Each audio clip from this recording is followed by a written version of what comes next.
नमस्कार। टॉपिक आज का है रिलीजियस माइनॉरिटीज, धार्मिक अल्पसंख्यक। इस लेक्चर को सुनने से पहले आपसे रिक्वेस्ट है कि अगर आपको ये लेक्चर अच्छा लगे तो इसको लाइक करिएगा और मेरे चैनल को सब्सक्राइब करिएगा, शेयर कीजिएगा ताकि आपको डिटेल में जानकारी समय समय पर मिलती रहे। मैं doctor Arvind Bansal, associate professor, Bareilly college Bareilly, Rohilkhand university. Topic है धार्मिक अल्पसंख्यक। धार्मिक अल्पसंख्यक एक ऐसा वर्ग है जो कि किसी स्थान पर दूसरे वर्गों की तुलना में संख्या में कम होता है। सबसे पहले तो हम ये समझ लें कि अल्पसंख्यक किसको कहते हैं, क्योंकि धार्मिक अल्पसंख्यक तभी समझ में आ सकता है। अलग अलग समय में अलग लोग ने उसको अलग ढंग से बताने का प्रयास किया है, लेकिन सामान्य रूप से अल्पसंख्यक का मतलब यहाँ पर जो संख्या में कम हो, जिसकी संख्या दूसरों से कम हो। जैसे कि शाब्दिक रूप से ही ये चीज़ स्पष्ट होती है। कोई 80% है तो कोई 10% है, कोई 5% है, कोई 2% है। तो ये जो 10% है ये 80% से कम है। ऐसी स्थिति में उस वर्ग के सामने अनेक तरह की समस्याएं आती हैं। ये केवल भारत में ही नहीं बल्कि संसार के अनेक स्थानों पर अल्पसंख्यकों के साथ तमाम तरह की समस्याएं आती हैं। अब बात आती है कि अल्पसंख्यक के बारे में विभिन्न स्थानों पर क्या क्या लिखा है। वेबस्टर डिक्शनरी की बात करते हैं तो वहाँ पर लिखा है, अलग पहचान की भावना और परिस्थिति की जागरूकता रखने वाला समूह आमतौर पर वृहद समूह से अलग जिसका यह अंश होता है या माना जाता है। मतलब कहने की यहाँ पर है अलग पहचान की भावना जहाँ पर होती है और परिस्थिति की जागरूकता रखने वाला समूह, यानी आमतौर पर यह जो एक बड़े समूह है उससे उसका ही एक पार्ट है, लेकिन ये एक तरह से अलग तरह की दृष्टिकोण रखने वाला एक वर्ग होता है। ये बात काफ़ी हद तक वेस्टर में क्लियर की गई है। दूसरी तरफ ऑक्सफोर्ड में लिखा है, छोटे होने की स्थिति या तथ्य या ऐसी संख्या जो पूरी संख्या की आधी से कम हो। साधारण रूप से हम अल्पसंख्यक उसको कहते हैं जो 50% से कम हो। मतलब अगर वो 50% से कम है तब तो हम उसको अल्पसंख्यक कहेंगे। जैसे कि भारत के अनेक राज्यों में हम देखते हैं कि कहीं पर पूरे भारत में देखते हैं तो मुस्लिम्स हैं, क्रिश्चियंस हैं और साथ में बौद्ध धर्म के लोग हैं, लेकिन कहीं कहीं पर ऐसा भी हो सकता है कि हिंदू धर्म के लोग 50% से कम हो। ऐसी स्थिति में उस स्थान संख्यक हिंदू धर्म के लोग हो जाएंगे। तो एक तरह से छोटे होने की स्थिति या तथ्य ऐसी संख्या जो पूरी तरह से संख्या की आदि हो। ये बात एक तरह से ऑक्सफोर्ड में कही गई है। इसके अलावा एक सुमंत बनर्जी साहब ने लिखा है, आज मानव अधिकारों के संदर्भ में अल्पसंख्यक शब्द केवल संख्या पर आधारित समूह के अर्थ में नहीं प्रयोग होता, बल्कि इसका अर्थ अब किसी राज्य या समाज में प्रभुत्व विहीन और वंचित समूह भी हो सकता है। भले ही वह नृजातीय, सजातीय, धार्मिक या भाषाई समूह हो। उदाहरण के लिए भारतीय मुसलमान एक असुविधा युक्त अल्पसंख्यक समूह है। सुमंत बनर्जी ने बहुत सही बात कही है कि अल्पसंख्यक का मतलब केवल संख्या से ही लेना नहीं है, बल्कि ऐसा समूह जो दूसरों की तुलना में वंचित समूह हो। अगर हम इस वर्ड को समझाने का प्रयास करें, समझने का प्रयास करें तो निश्चित रूप से ये वही बात है। कहीं कहीं पर हम ये देखते हैं कि एक वर्ग जो संख्या में अधिक होते हुए भी उच्च वर्गों के सामने अपने आप को वंचित महसूस करता है क्योंकि आर्थिक रूप से वो कमज़ोर है। तो यहाँ पर केवल अल्पसंख्यक का मतलब हम संख्या से ही नहीं मान सकते। हालांकि इसका मतलब ये नहीं कि वो अल्पसंख्यक है, लेकिन यहाँ विशेष रूप से कहा वो वर्ग जो अपने आप को दूसरों की तुलना में वंचित महसूस करे, चाहे वो भाषा के आधार पर, चाहे वो नृजातीयता के आधार पर, चाहे वो धर्म के आधार पर। अलग अलग रूप हो सकते हैं अल्पसंख्यक के। अगर हम बात करें दक्षिण भारत के क्षेत्र में हिंदी भाषी लोग अल्पसंख्यक हैं, उत्तर भारत में दक्षिण भारत की कोई भाषा का लो, वो अल्पसंख्यक कहा जा सकता है। इसी के साथ साथ अगर उत्तर प्रदेश में देखते हैं तो पूर्वी उत्तर प्रदेश में पश्चिम उत्तर प्रदेश वाला एक दूसरे क्षेत्र का है तो वो अल्पसंख्यक हो गया। इसी तरह पूर्वी उत्तर प्रदेश का व्यक्ति अगर पश्चिम में जाता है, पश्चिम उत्तर प्रदेश में देखता है जॉब करने, तो वो वहाँ का अल्पसंख्यक है। तो सुमन बनर्जी ने बहुत अच्छी बात क्लियर की है कि भाषाई आधार पर भी है, क्षेत्रीय आधार पर भी है, धार्मिक आधार पर भी है, जातीय आधार पर भी है। कहीं कहीं हम अगर विदेशों की बात करते हैं, विदेशों में धार्मिक आधार उतना इम्पोर्टेंट नहीं जितना कि वहाँ पर रेस के आधार पर हो सकता है, यानी प्रजाति आधार पर एक पर्टिकुलर प्रजाति के लोग वहाँ अल्पसंख्यक हो सकते हैं, दूसरी प्रजाति के लोग अल्पसंख्यक नहीं हो सकते। अगर हम बात करते हैं चाइना की, तो चाइना में हो सकता है कि दूसरी प्रजाति को, क्योंकि वहाँ की प्रजाति है मंगोलाइड प्रजाति, अगर वहाँ पर निग्रो प्रजाति की बात करें तो वो अल्पसंख्यक हो सकते हैं। लेकिन अफ्रीका में मंगोलाइड अल्पसंख्यक हो सकते हैं। कहने का मतलब यहाँ पर यह है कि संख्या तो है ही इम्पोर्टेंट, लेकिन उतनी इम्पोर्टेंट नहीं जितना कि वंचित महसूस करने के दृष्टिकोण है। वो भाषा भी हो सकती है और वो नरजातीयता भी हो सकती है। इसके साथ साथ अगर हम बात करें, अल्पसंख्यक दो तरह के होते हैं, जैसे कि बात करें धार्मिक अल्पसंख्यक और भाषाई अल्पसंख्यक, मुख्य रूप से दो भागों में दिखाई पड़ता है। धार्मिक अल्पसंख्यक में हम विशेष रूप से उनको मानते हैं जो धार्मिक आधार पर संख्या में कम होते हैं। भारत के अंदर धार्मिक अल्पसंख्यक में विशेष रूप से मुस्लिम्स को कह सकते हैं, क्रिश्चियंस को कह सकते हैं, बौद्ध धर्म को, सिख धर्म के लोग को, जैन को, पारसी को, ये सभी अल्पसंख्यक दिखाई पड़ते हैं। दूसरी भाषाई आधार पर अल्पसंख्यक, क्योंकि ये माना जाता है कि भारत की जो मुख्य भाषा है वो हिंदी है। ऐसी स्थिति में यहाँ पर रहने वाली दूसरी भाषाएं जो क्षेत्रीय भाषाएं हैं, जैसे कि मलयालम है, तमिल है, तेलुगु है, कन्नड़ है, तमाम तरह की भाषाएं, भोजपुरी है, इन भाषाओं को बोलने वाले लोग अल्पसंख्यक कहलाते हैं। ये एक तरह से जो बात दिखाई पड़ती है अल्पसंख्यकों की, ये अल्पसंख्यकों की स्थिति वास्तव में बहुत ही खराब स्थिति दिखाई पड़ती है। अगर इसमें हम थोड़ी सी बात पहले से इस रूप में कर लें कि इस आधार पर अल्पसंख्यकों के हितों को ध्यान में रखते हुए कुछ बातें की गई हैं समय समय पर, उन बातों पे भी ध्यान दे देंगे। लेकिन यहाँ पर एक बात ये भी आती है कि अगर परसेंटेज की बात करें, धार्मिक आधार पर अल्पसंख्यकों के दृष्टिकोण की बात करें, तो खासकर 1991 के जो डाटा अगर हम देखते हैं तो हिंदू का जो परसेंटेज था वो लगभग 82% था। हालांकि 2001 में वो परसेंटेज 80% के आसपास हुआ, 80.45 के आसपास हो गया। इसी तरह मुस्लिम्स का जो परसेंटेज था 12.12, लेकिन वो 2001 में 13.4 हो गया, 2011 में वो और बढ़ गया। इसी तरह ईसाई 2.23 थे, वो लगभग 2.3 हो गया। सिख 1.94 थे, वो लगभग उतना ही रहा, 1.9 के आसपास ही। बौद्ध धर्म के लोग 0.76 थे, वो 0.8 हो गए। कहने का मतलब यह है कि धार्मिक आधार पर अल्पसंख्यकों का दृष्टिकोण इस रूप में दिखाई पड़ता है। अगर हम मुस्लिम्स की दृष्टि डालें मुस्लिम्स पे, तो विशेष रूप से असम, केरल और पश्चिम बंगाल में अल्पसंख्यक 20% से अधिक है। मतलब मुस्लिम्स का जो परसेंटेज है इन तीन राज्यों में, वहाँ की जो पॉपुलेशन उसका 20% से अधिक है, यानी असम, केरल व पश्चिम बंगाल में। अगर हम उत्तर प्रदेश की बात करते हैं तो उत्तर प्रदेश, बिहार और कर्नाटका में 10 से 20% के बीच वेरी करता है। यानी उत्तर प्रदेश में भी परसेंटेज अल्पसंख्यक का, यानी विशेष रूप से मुस्लिम्स का परसेंटेज 10 से 20 के बीच है। यानी आसाम, केरल और पश्चिम बंगाल में परसेंटेज थोड़ा सा ज़्यादा है। इसी तरह से आंध्र प्रदेश, मध्य प्रदेश, हरियाणा, राजस्थान और गुजरात में ये परसेंटेज 5 से 10% के आसपास चला जाता है। यानी ये परसेंटेज वहाँ पर और कम हो जाता है, यानी वहाँ पर अल्पसंख्यक मुस्लिम्स परसेंटेज कम दिखाई पड़ता है। आंकड़ों की दृष्टि से सबसे ज़्यादा जनसंख्या यूपी और बिहार में है, क्योंकि हम ये जानते हैं, हमने परसेंटेज की बात करी कि 10 से 20 के बीच होगा। लेकिन अगर उत्तर प्रदेश की जनसंख्या की बात कहें तो यहाँ की जनसंख्या 20 करोड़ के आसपास है, 20 करोड़ के आसपास है, यानी उससे ज़्यादा ही है।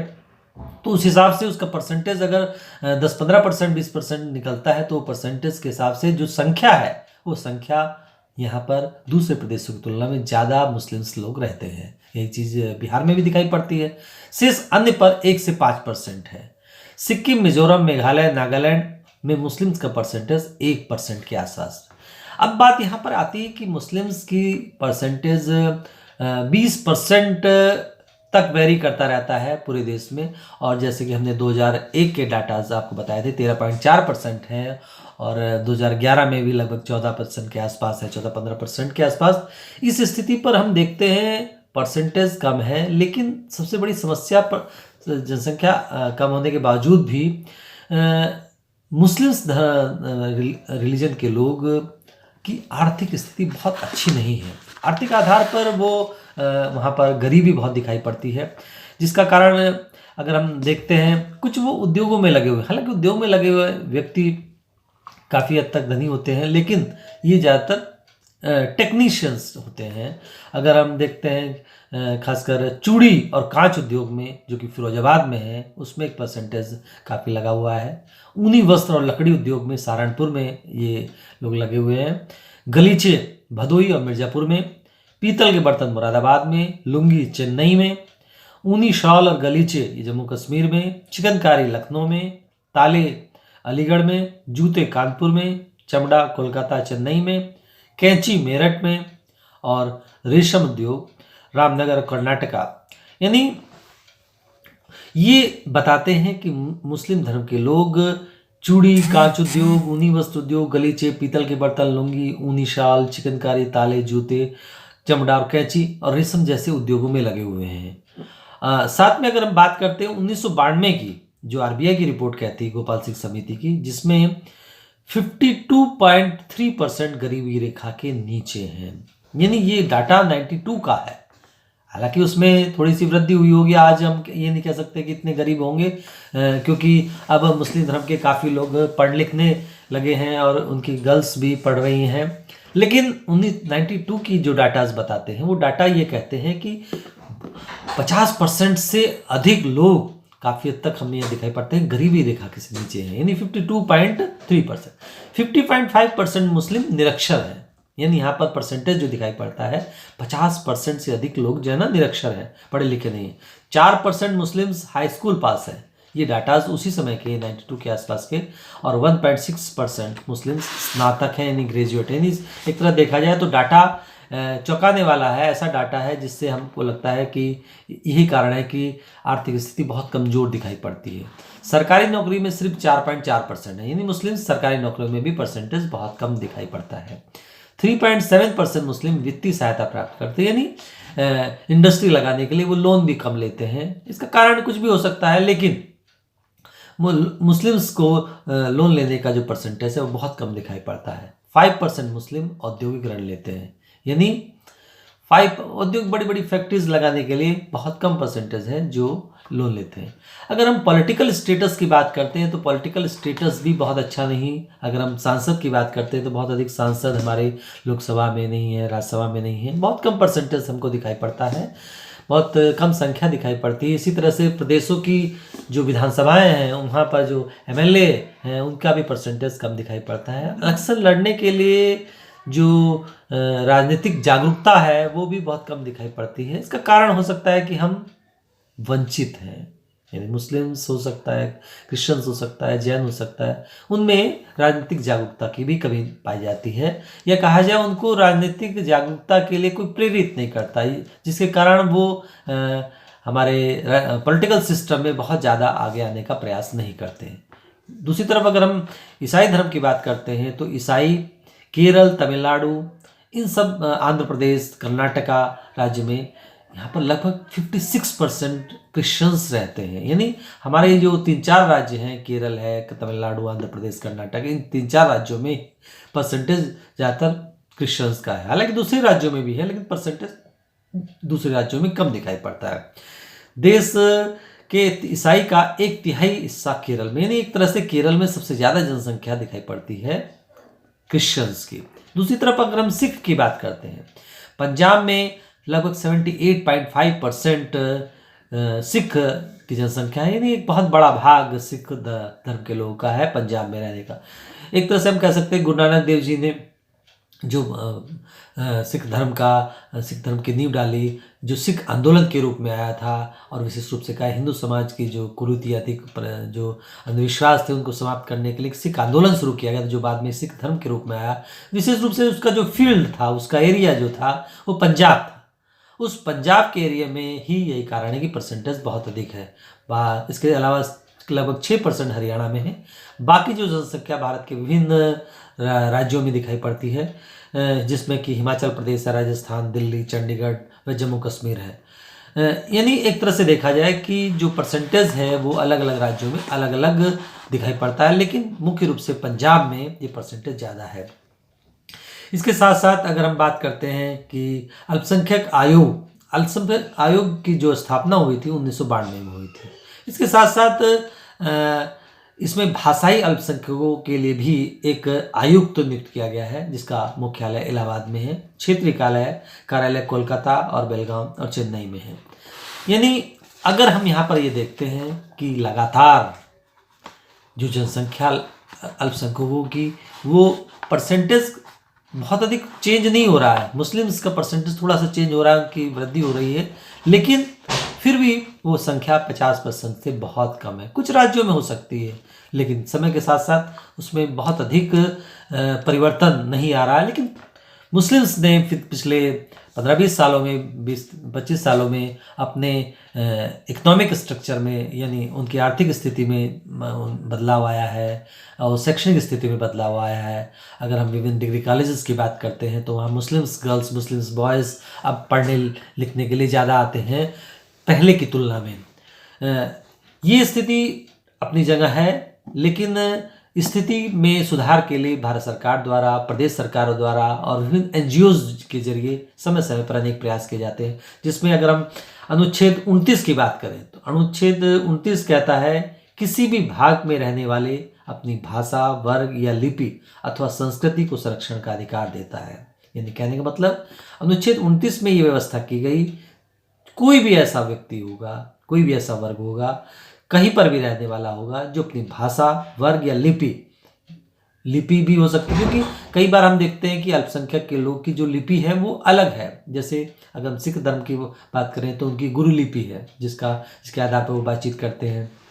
अगर मुस्लिम्स की बात करें तो वहाँ पर हमको 2-3 भाषाएं दिखाई पड़ती है, इसमें उर्दू है, फारसी है, अरबी है। तो ये भाषाओं को भी बढ़ावा देने के लिए एक तरह से संविधान में व्यवस्था की गई। अपनी कल्चर, उनकी जो कल्चर है वो कल्चर किसी की भी हो, प्रत्येक कल्चर का समान अधिकार दिए जाने के लिए एक तरह से अनुच्छेद में व्यवस्था की गई, उसको संरक्षण देने के लिए सहारा दिया गया है।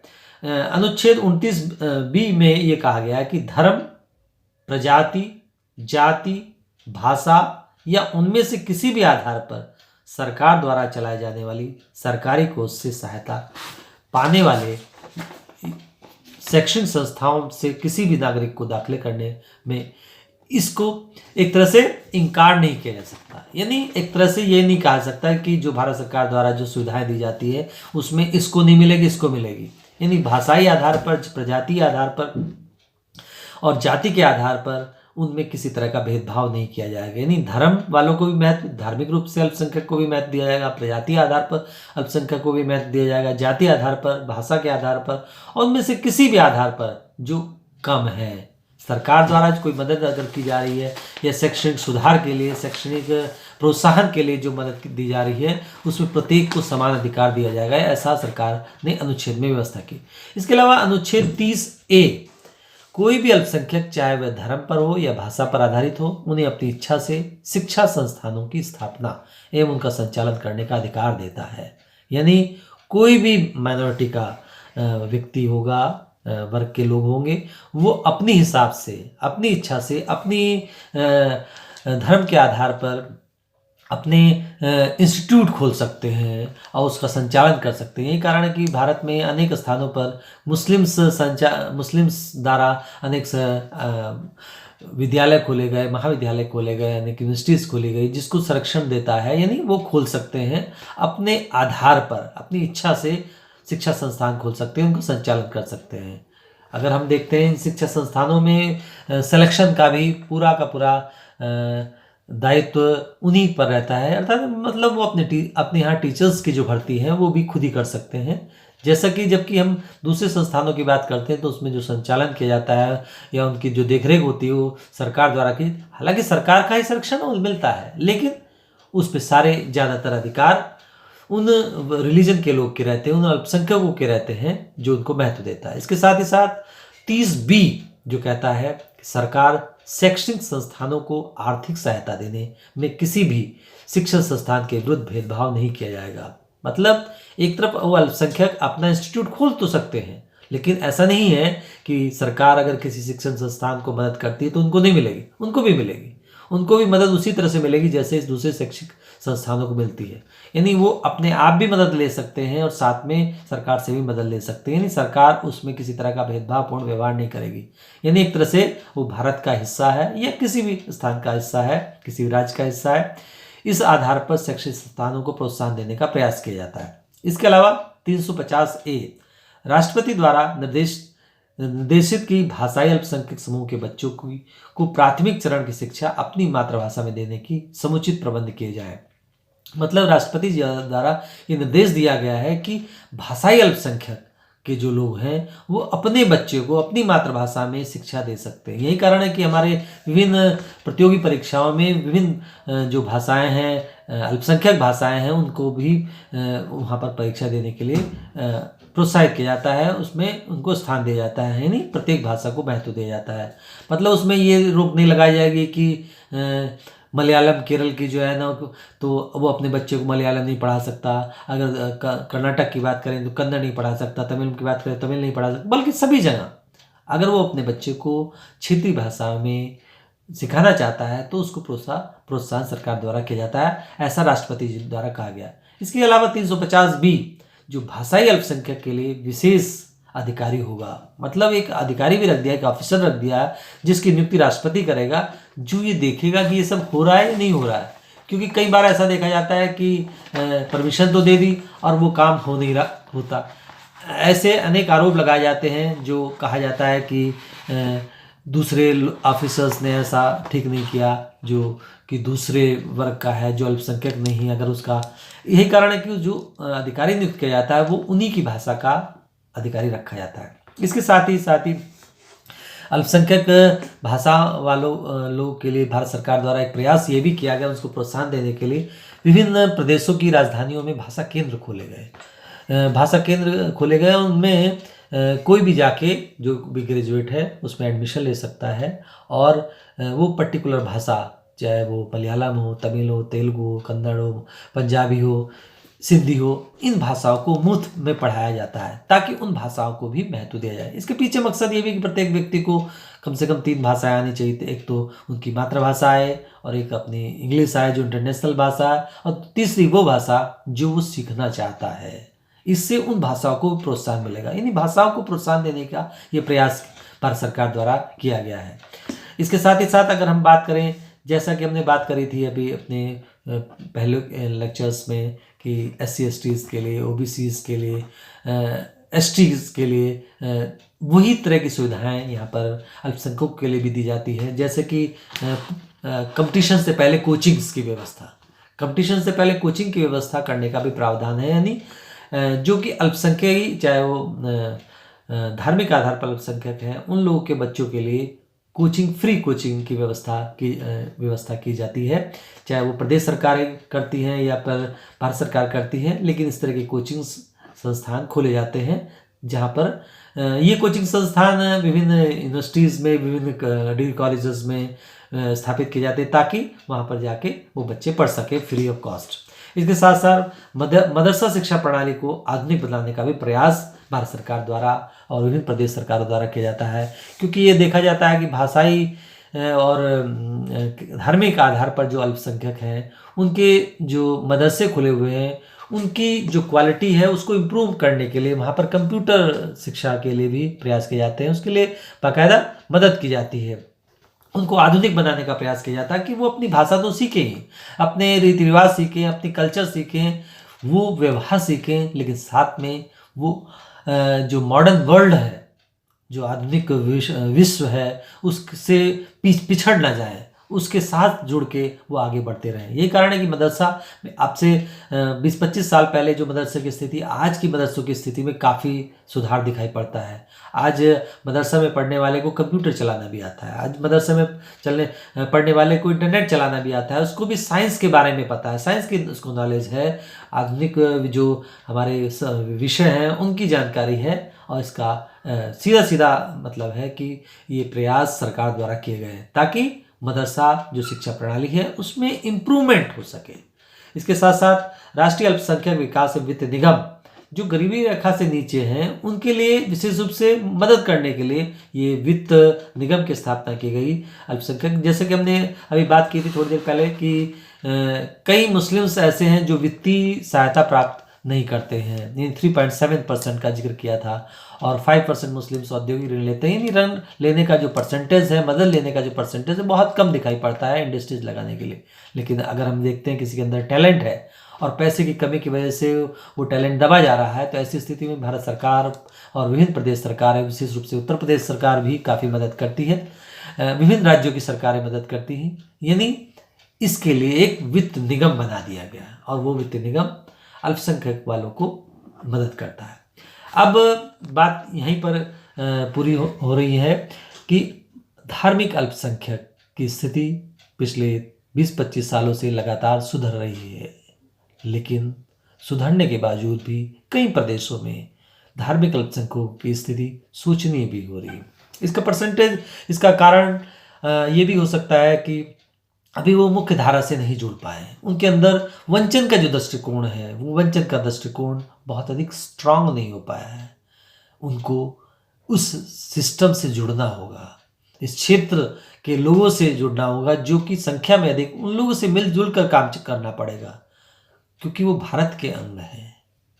दूसरे धर्म के हुए, दूसरे क्षेत्र के हुए, दूसरी भाषा के हुए तो क्या हुआ, ये सब भाषाएं, ये धर्म भारत में जो विभिन्नता में एकता की बात कही जाती है, वो विभिन्नता में एकता यही है कि सब लोग मिलजुल कर रहे हैं। और यही कारण है कि अनेक एनजीओज इसमें प्रयास करते हैं कि धार्मिक आधार पर, भाषा के आधार पर, क्षेत्रीय के आधार पर, प्रजाति आधार पर भेदभावपूर्ण व्यवहार नहीं होने चाहिए।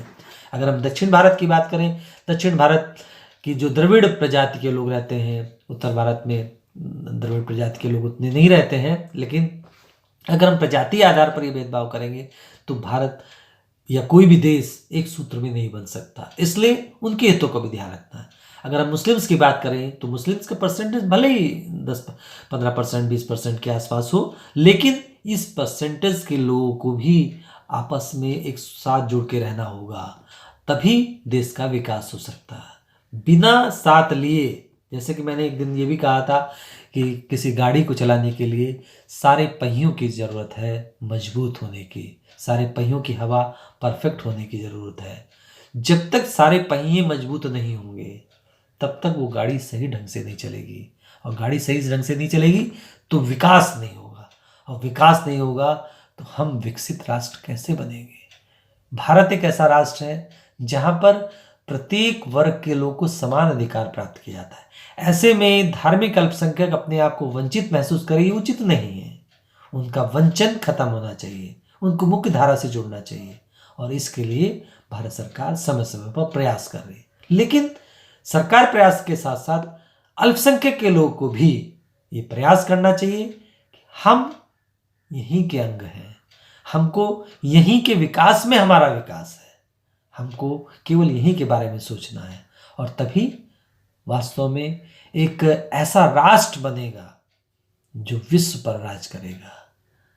ये अल्पसंख्यक संख्या में भले ही कम हो, लेकिन है तो भारत के नागरिक या किसी भी देश के नागरिक।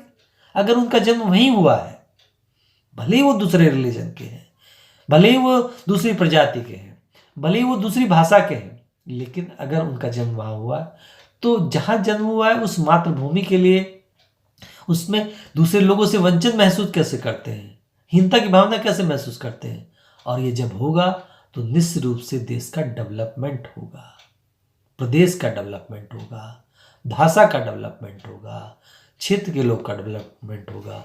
अगर पूर्व से कोई आता है पश्चिम में, तो पश्चिम वालों को पूर्व वालों के रीति रिवाजों को समझना चाहिए, उनको महत्व देना चाहिए। इसी तरह से पश्चिम का अगर पूर्व में जाता है तो पश्चिम वालों के उन व्यवहारों को, उन रीति रिवाजों को, उन लोगों को महत्व देना चाहिए। और निश्चित रूप से जब ऐसा होगा तभी एक विकसित समृद्ध राष्ट्र का निर्माण होगा। और ये बात निरंतर हो रही है, होती रहेगी। और तभी हम ये कह सकते हैं भारत जो सोने की चिड़िया थी वो भी निकट भविष्य में सोने की चिड़िया पुनः बन जाएगी।